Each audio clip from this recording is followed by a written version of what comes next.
कि अंधेरा घना है लेकिन दिया जलाना कहाँ मना है। दो प्रकार के लोग होते हैं, एक जिनका बड़ा गोल है और एक जिनका जीवन गोल गोल है। 100 जगह 1 फुट गड्ढा खोदने से पानी थोड़ी मिलता है, एक सही जगह पे 100 फुट गड्ढा खोदेंगे तो पानी मिलेगा। आपके पास कुछ भी नहीं है पर सब कुछ जुटाने की क्षमता है।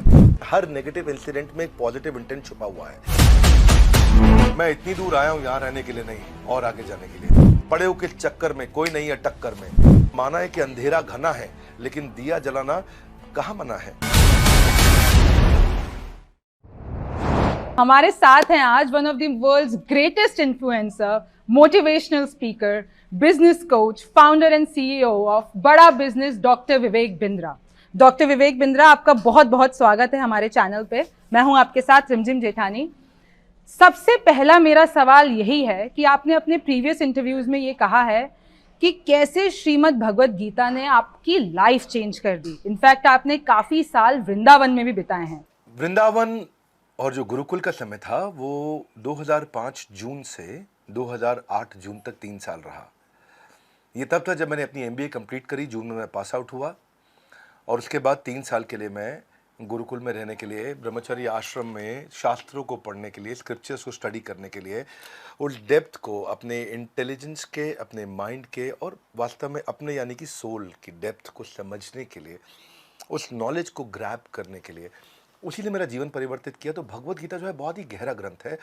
वहाँ पे ना जो है कृष्ण के माइंडसेट का एक्सेस मिलता है। हम ये क्यों कोट्स पढ़ते हैं इलॉन मस्क के, हम क्यों पढ़ते हैं कुछ और बड़े बड़े एंटरप्रेन्योर्स हैं दुनिया भर में जिनको हम पढ़ते हैं, सुनना चाहते हैं, क्योंकि हम देखना चाहते हैं वो कैसा सोचते हैं, वो कैसा कठिन परिस्थिति में उनकी क्या विचारधारा, उनकी फ़िलॉसफी क्या है।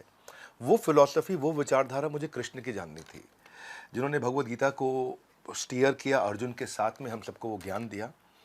तो शुरुआत वहीं से हुई थी।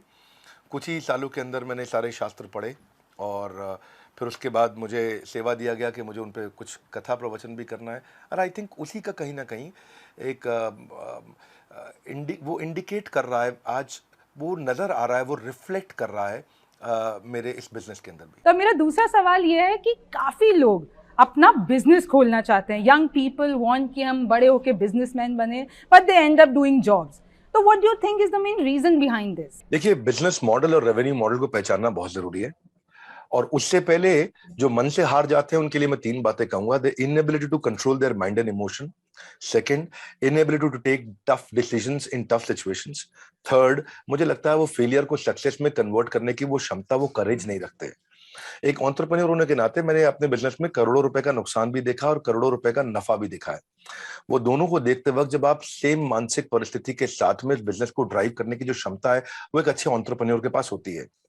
अगर आप कोई भी डिजायर जब आपके गोल स्टेटमेंट के बाहर होती है, जो कृष्ण का कहते हैं कि यही जगत की रीत है, यही कृष्ण का गीत है, मन के हारे हार है और मन के जीते जीत है, तो ये हम हमेशा सुनते हैं। तो मुझे ऐसा लगता है कि ये एबिलिटी बिल्ड करना कि वो टफ सिचुएशन के अंदर आगे बढ़ सके। See you never fail in life. It's if you ever failed in life simply means, या मैं इसको ऐसे कहूंगा, if you never failed in life it simply means that you are playing way too safe. So the biggest risk in your life that you can take is by not taking any risk at all. तो ये job से बाहर निकल के क्योंकि job ना जो है, तनख्वाह जो है वो एक ड्रग की तरह है, वो ऐसा एक नशा है जो आपको हर बार 1 तारीख को, 30 तारीख को, 5 तारीख को, 7 तारीख को मिलता है। अच्छा, अब बात करते हैं बिजनेस स्ट्रैटेजीज की, जो कि ओवर द इयर्स काफी इवॉल्व हुई और बदली है। So what do you think is the major difference between पहले का दौर और आज का समय for startups and businesses? How it has changed? पिछले 10 साल में सब कुछ बदल गया है, दोबारा से कंप्लीटली चेंज हो गया। अब डिजिटल एंटरप्रेन्योरशिप है, फिजिकल एंटरप्रेन्योरशिप नहीं है। हाँ, अब देखो कुछ अच्छी एक बड़ी ऑर्गेनाइजेशन है, वो फ्रेंचाइज की कंसल्टिंग करती है, लोगों को फ्रेंचाइजी दिलाती है। वो कॉन्फ्रेंस हॉल्स में बुलाते थे लोगों को, बड़े बड़े मीटिंग्स करते थे। तो उसके चेयरमैन, मैं नाम नहीं लूंगा, मेरे साथ बैठे थे अभी 3-4 दिन पहले। और अब वो क्या बोले कि पहले हम किसी को एक फ्रेंचाइजी दिलाते थे कि आप इसका मिठाई का फ्रेंचाइजी ये खोल लेगा आपके साथ, या स्कूल का फ्रेंचाइजी, या किसी रेस्टोरेंट का फ्रेंचाइजी देते थे।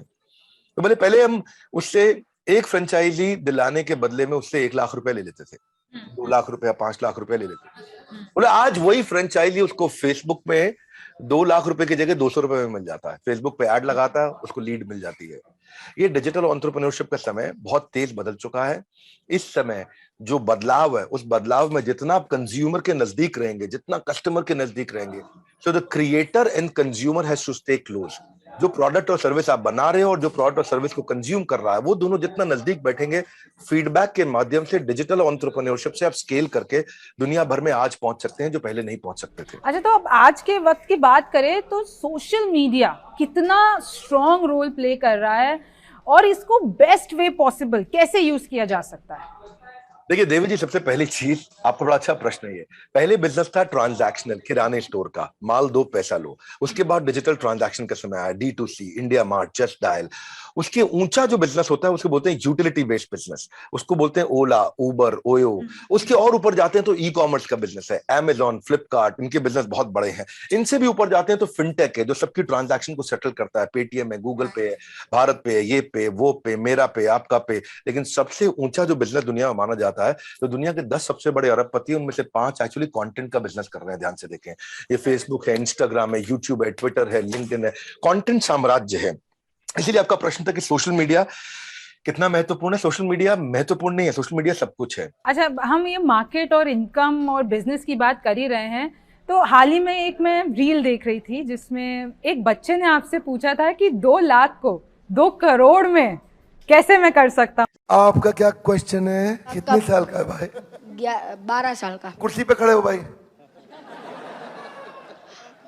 4 पॉलिसी बेच ली और 2 लाख प्रीमियम कर चालू कर लिया। दिया, हाँ, हाँ। और उसमें से 1 लाख रुपए जितना, 50,000 रुपए जितना मैंने अर्न किया है। तो मैं, ये क्वेश्चन है कि अभी वो 2 लाख को मैं 2 करोड़ कैसे करूं? अच्छा, That's outstanding, जोरदार। देखिए, पैसा बाद में डबल होगा, पहले माइंडसेट को डबल करना है आपको, पहले माइंडसेट को बिल्ड करना है। Wherever you focus your mind gets zoomed in. जिधर फोकस करेंगे वो बड़ा हो जाता है। मुद्दा ये है, एक ऑब्सेशन स्टेटमेंट होना चाहिए, नहीं तो आदमी चवन्नी लाल रह जाएगा, छोटे छोटे चवन्नी में फंस जाता है। 2 प्रकार के लोग होते हैं, एक जिनका बड़ा गोल है और एक जिनका जीवन गोल गोल है। आपको पहले तो ये समझना होगा, अपने आप को पहले मेंटली प्रिपेयर करना है। हर नेगेटिव इंसिडेंट में एक पॉजिटिव इंटेंट छुपा हुआ है। हाँ, अगर आपको, if you want to double the rate of your growth, just triple the rate of your learnings. That's number 1। Brain washing हो रही है आज सब जगह पे, जो आपने बोला कंटेंट की बात, ब्रेन वॉशिंग हो रही है, पर आपको चूज करना, आपको ब्रेन वॉशिंग करानी किससे है। आपको ब्रेन वॉशिंग तो होएगी ना, पर आपको चूज करना है। तो आप, ये 2 लाख को 2 करोड़ बात की बात है। पैसा हमेशा लास्ट में आता है, पहले आता है प्रॉब्लम क्या सॉल्व कर रहे हैं, क्या प्रॉब्लम आपने उठाई है। इसलिए imagine how powerful you will become when you start finding out the greatness in your existing negative incidents. How good are you in finding the lessons of your negative emotions. वहां से निकलने की क्षमता, तो पहले पर्सनल इफेक्टिवनेस, फिर interpersonal आएगी, फिर कम्युनिटी और फिर ऑर्गेनाइजेशनल। तो आप लोग हमारे पास आते हैं, पहले पूछते हैं भाई प्रॉफिट कहां पे है। प्रॉफिट आउटकम है, प्रॉफिट गोल नहीं है। कस्टमर की प्रॉब्लम सॉल्व करना गोल होता है और उसी के अराउंड काम करना। मैसिव एक्शन प्लान्स वही लेने हैं, क्योंकि अगर आप वही करते रहे जो करते आ रहे थे, तो आपको वो भी नहीं मिलेगा जो मिलता आ रहा था। अब तो जमाना बहुत तेज बदल गया है। सो कोई दिक्कत नहीं है गलती करने में, no problem in committing a mistake, but problem is when you're repeating the same mistakes every time. अभी आपने हाल ही में एक ट्वीट किया था एलन मस्क का कोट कि इट इज, मैं वो पढ़ देती हूँ कि I think it is possible for ordinary people to choose to be extraordinary. तो मैं यही जानना चाहती हूँ, how to be extraordinary in everything you do. अगर आपको एक्स्ट्राऑर्डिनरी बनना है, नंबर 1 चीज क्या है इसके अंदर? नंबर 1 चीज, एक्स्ट्राऑर्डिनरी लोग वही बनते हैं जो हमेशा बहुत फोकस्ड रहते हैं। उनको लगता है कि जो मैंने वैल्यू क्रिएट करना है, वो, देखो शुरू में मुझे समझ में आ गया था एक बात कि जो काम मेरे को करना है ना, वो अपनी गली में, अपने मोहल्ले में नहीं, अपने शहर में नहीं, मेरे को सुपर स्पेशलिस्ट बनने का, भीड़ में नहीं रहना है। तो वो सुपर स्पेशलिस्ट बनने के लिए कितना वैल्यू आप क्रिएट कर पाते हैं, कितना तूफान डाल पाते हैं, छोटा छोटा। अब वो कहते हैं कि आज अगर सीढ़ी चढ़ के ऊपर जाऊंगा मैं 10 माले तक, तो आर्नोल्ड तो बन नहीं जाऊंगा। तो क्योंकि आज आर्नोल्ड नहीं बन जाऊंगा, तो इसलिए मैं चढ़ता ही नहीं। छोटे छोटे इंप्रूवमेंट्स उस एक्सीलेंस के अराउंड, अपने करंट पोटेंशियल को बड़ा कर दो। अब मैं, आप और यहाँ मौजूद जितने व्यूअर्स, सबके पास बराबर पोटेंशियल है। समस्या क्या है? हमारा बिलीफ सिस्टम कमजोर है, वो हमारे पोटेंशियल को बाहर निकलने नहीं देता है। उस बिलीफ सिस्टम को खुद ही बड़ा कर सकता हूं मैं, और कोई नहीं करेगा। कैसे करूंगा? 2 चीजें करके करूंगा। ऐसे लोगों के साथ उठूंगा बैठूंगा जिसका बिलीफ सिस्टम मजबूत है, और दूसरा, मैं परिस्थिति से प्रभावित नहीं होऊंगा, मनस्थिति को बिल्ड करूंगा। ये 2 चीजें हो गई कि मेरे साथ कोई बुरा हो रहा है, तो मेरी मनस्थिति कैसी है, परिस्थिति नहीं देखूंगा मैं कभी भी फोरग्राउंड नहीं देखूंगा, बैकग्राउंड देखूंगा, मैं कभी भी फ्रूट्स नहीं देखूंगा, मैं रूट्स देखूंगा। और दूसरा जो मैंने बताया, ऐसे लोगों के बीच में आपको भीड़ में फेंकना पड़ेगा अपने आप को जो एक्स्ट्राऑर्डिनरी है। एक्स्ट्राऑर्डिनरी की बात करें तो अभी 2020 में आपको पहला गिनीज रिकॉर्ड मिला था और इन 2 सालों में आपके पास 8 ऐसे टाइटल्स आ चुके हैं और उस टाइम पे कोविड क्राइसिस भी चल रहा था। तो ये समय आपके और आपके बिजनेस के लिए कैसा रहा? पहला वर्ल्ड रिकॉर्ड का अटेम्प्ट हमने करने से केवल 5 दिन पहले सोचा था, प्लान किया, इवेंट किया, वर्ल्ड रिकॉर्ड हो गया। फिर हमने सेल्स पे वर्ल्ड रिकॉर्ड बनाया। जब हम वेबिनार करते लाखों लोग आके देखते हैं। स्ट्रैटेजी पे बनाया, रिटेल पे बनाया, स्टार्टअप पे बनाया, लीडरशिप पे बनाया। हमने बहुत सारे सब्जेक्ट पे बनाए गए। कई टेक्नोलॉजी के चैलेंजेस आए क्योंकि घर पे बैठे थे सबके सब, इंटरनेट की बैंडविड्थ लिमिटेड थी, सब घर पे बैठ के काम कर रहे थे, लिमिटेड इंटरनेट था। उन दिनों बिल्कुल एक दूसरे के पास कुछ ट्रैवल करने के लिए भी नहीं था, बहुत दिक्कत आ रही थी उस समय। पर मुझे लगता है कोरोना ने हमारे को एक गिफ्ट दिया, वो गिफ्ट ऑफ टाइम। हमारे को टाइम बहुत मिला घर पे बैठ के, और टाइम मिला सोचने के लिए। लोग हमेशा बोलते थे समय नहीं है, समय नहीं है, समय नहीं है। कोविड में हमारे को वो समय मिला, हम सोच सके, और उस क्राइसिस को फिर हमने क्या किया, एडवर्सिटी को अपॉर्चुनिटी बनाया। लोग वहां स्ट्रांगली मेंटल हो रहे थे, हम मेंटली स्ट्रांग होते जा रहे थे। और आई थिंक फिर डिजिटल एंटरप्रेन्योरशिप भी है जिसको बहुत बड़ा वेव, बहुत जंप मिलता है।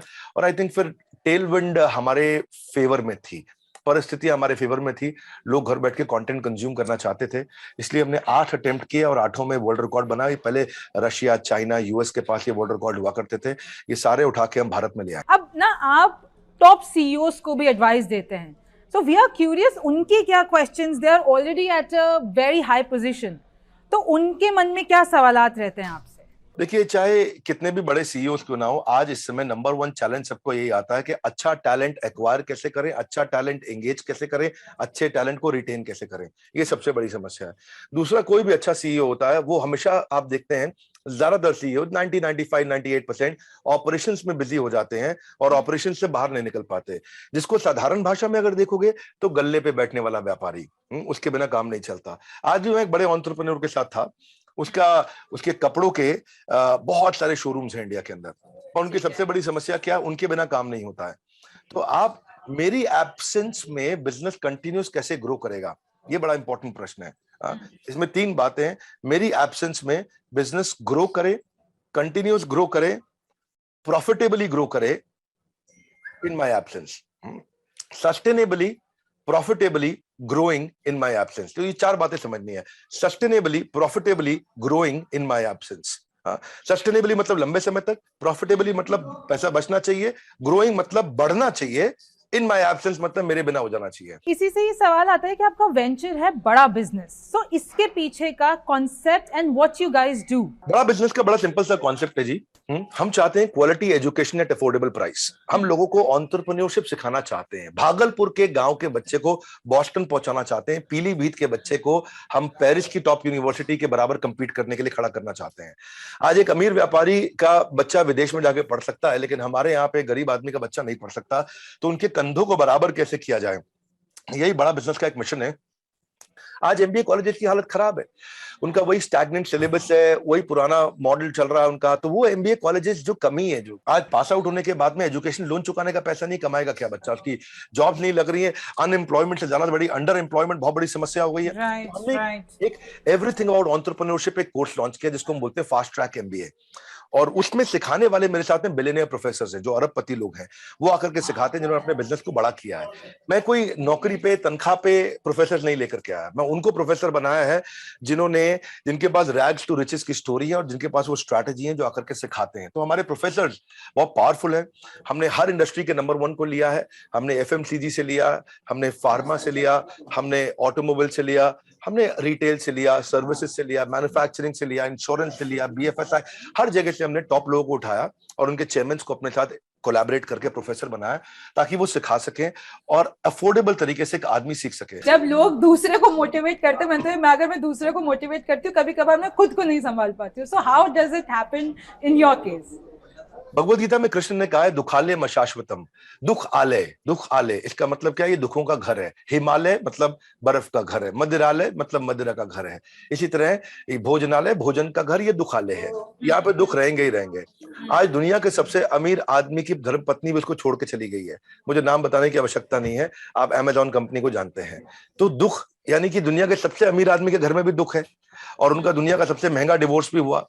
तो जहां दुख हमेशा रहेंगे, पर इस दुखों को दूर करने के लिए आपको जैसे एक फ्रिज को चलाने के लिए फ्रिज का मैनुअल चाहिए, मोबाइल को चलाने के लिए मोबाइल का मैनुअल आपको पढ़ लेना चाहिए, ऐसे ही इस संसार में अपने आप को, अपने जीवन को चलाने के लिए जीवन का मैनुअल पढ़ना चाहिए। और जीवन का मैनुअल है भगवत गीता, जो कि कृष्ण ने दिया है, बताया कि जीवन को कैसे जीना है।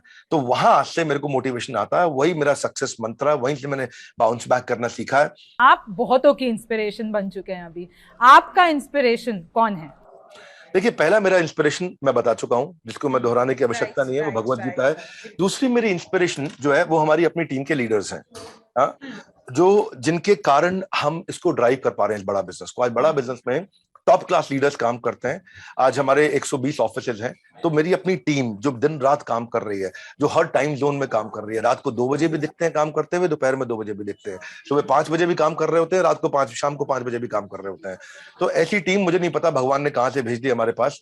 इतनी पावरफुल टीम है हमारे पास में, इतने सॉलिड लीडर्स हैं और इतने इंटेलिजेंट जीनियस लीडर्स हैं हमारे। तो मैंने अपनी लीडरशिप में इन्वेस्ट किया है और उनके साथ ही रहता हूं, उनके साथ ही समय बिताता हूं। वो मेरी इंस्पिरेशन है। और मेरी तीसरी इंस्पिरेशन है मेरे कंज्यूमर, जो मुझे सिग्नल देते रहते हैं कि हमारे लिए कुछ ऐसा कर दीजिए, हमारे लिए वैसा कर दीजिए। तो हम कंज्यूमर के नजदीक रहते हैं, वो हमारी इंस्पिरेशन है, वही हमें सिखाता है। एक बस मेरा आखिरी सवाल, ये मेरा खुद का ही, अभी हमने इतनी देर बातें की है तो एक निकल के आया है कि काफ़ी लोगों के दिल और दिमाग में होता है एक्सप्लोर करना चीज़ों को। उनके दिमाग में एक चीज़ वो नहीं सोच पाते, if I want to explore many things and then come to एक गोल नहीं हो पाता है, बहुत सारी चीज़ें करनी होती है। तो how to really deal with it, क्योंकि वो एक्सप्लोर करते करते, हर चीज़ में समय देते देते, you reach nowhere and you become maybe best in not everything. So इस चीज़ के साथ कैसे मैनेज किया जाए? This is my last question. धन्यवाद। जब भी ये समस्या आए, 3 प्रश्नों का उत्तर ढूंढो। क्या मुझको भाता है, क्या मुझको आता है, और क्या बाजार चाहता है। जब इन तीनों को कॉम्बिनेशन बन जाता है तो इतना पैसा आता है कि संभाला नहीं जाता है। मार्क जुकरबर्ग, उन्होंने सॉफ्टवेयर बनाना उनको आता था, वही उनको प्रोग्रामिंग करना उनको भाता था, और फेस मैश से फेसबुक बनना बाजार चाहता था, और वो ये उन्होंने ऐसा किया। बिल गेट्स, वो बचपन से ही प्रोग्रामिंग करते थे, तो आता है, भाता है, बाजार चाहता है। यहीं से Sanjeev Kapoor Indian celebrity chef बने, यहीं से कपिल शर्मा हमारे देश के सबसे पावरफुल पॉपुलर कॉमेडियन बने, यहीं से करसन भाई पटेल जो केमिकल्स का डिटर्जेंट बनाया करते थे बेच बेच के निरमा के मालिक बने, यहीं से दिलीप छाबड़िया ने बढ़िया बढ़िया गाड़ियां बनाई, यहीं से सब मैं और आप भी आगे निकलेंगे। 3 प्रश्नों का उत्तर, जो मुझको भाता है, जो मुझको आता है, जो बाजार चाहता है। जब इन 3 का कॉम्बिनेशन बन जाता है तो इतना पैसा आता है कि संभाला नहीं जाता। With that, thank you so much. और मैं हरे कृष्णा के साथ ये कॉन्वर्जेशन एंड करना चाहूँगी, because in fact I have also red the scriptures and I know कि उसके लिए मैंने खुद ने पढ़ने की कोशिश की थी, मेरे पास कोई गुरु नहीं था अभी तक, but I just hope in fact मैं भी उस तरीके से आगे बढ़ पाऊँ। So thank you so much doctor Bindra हमारे साथ जुड़ने के लिए। Thank you. Thanks Devi ji, thank you very much.